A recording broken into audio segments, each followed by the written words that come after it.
పనికి మాలిన పెంటలో ఉన్నవాడిని తీసుకెళ్ళి అక్కడ కూర్చోబెట్టడం.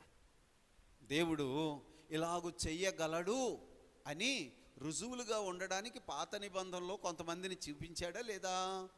గుంటలో పడి ఉండి బట్టలు కూడా లేకుండా ఉన్నవాడు కాదా యోసేపు? ఏమండి, అతని స్థితి ఏమిటి?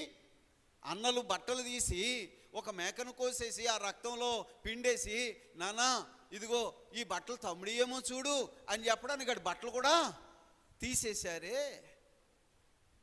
అరే, బట్టలు లేకుండా గోతిలో పడి ఏడుస్తున్న ఆ స్థితిలో ఉన్న వ్యక్తి ఐగుప్తుకు ప్రధానమంత్రి. ఏంటిది ఆశ్చర్యం కాదా? ఊహలలో ఉంటుందా అసలు ఇది? వాళ్ళ అన్నదమ్ములు ఆ ఊరు వచ్చారు, ఊహల్లో ఉందా వాళ్ళకి? దేవుడు చూపించాడు, చరిత్రలో కొన్ని కార్యాలు చేశాడు. ఇది యోసేపు కృషి.